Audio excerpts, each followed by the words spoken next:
आपल्या कुणी जाती बहिणीच काय तर बहुजन समाजातील कुणीही केली नाही. हे फार मोठे समाजाच्या विपरीत पाऊल उचललंय तुम्ही लोकांनी. आणि आता तर सुनबाई घराबाहेर पडून शिकवायला लागले. मग काय झाले? अरे ह्यामुळे संपूर्ण समाजाचा रोष ओढवला आहे. संपूर्ण समाजाचा नाही, फक्त काही धर्मवेड्या ब्राह्मणांचा. अरे फक्त त्यांचाच नाही, आपल्या समाजातील इतरही या गोष्टींबद्दल मला नेहमी टोकतात. त्यांच्यावर अशाच विचारांचा पगडा बसला आहे वर्षानुवर्षापासून. अरे 4 बुक शिकलायस तू, तुझ्याशी मी काय बोलू? आणि काही बोललो तरी तू ऐकणार नाहीस. म्हणून शेवटचं सांगतो, सुनबाई घराबाहेर जाणार नाही शिकवायला, आणि तूही नाही. नाहीतर नाहीतर नाहीतर नाहीतर तू या घरातून निघून जा. काय?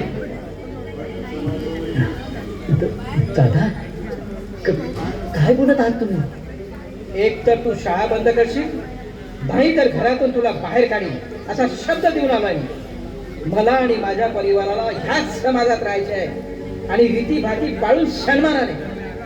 मला इतरांचाही विचार आहे, समजून का घेत नाहीस तू?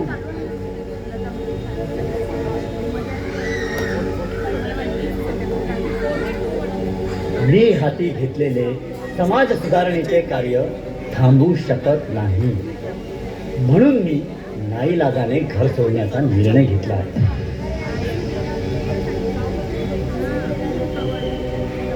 अरे ज्योती, असं काय करतो? थोडा विचार कर. दादांना लोक खूप टोचून बोलतात बाहेर, मलाही बोलतात, म्हणून म्हणाले ते. आमचा नाही तर सावित्रीचा विचार कर. तुझ्या पूर्ण आयुष्याचा प्रश्न आहे. घरदार सोडून कसा चालेल प्रपंच?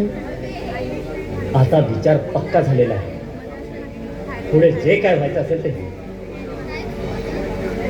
सावित्री, तू तरी समजून घे. सांग त्याला समजावून, नको जाऊ घराबाहेर. त्यांचा विचार तोच माझा विचार.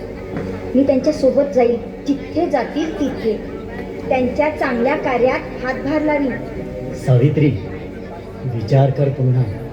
वाट कठीण आहे. निर्धार झाला आहे माझा. जिथे तुम्ही तिथे मी.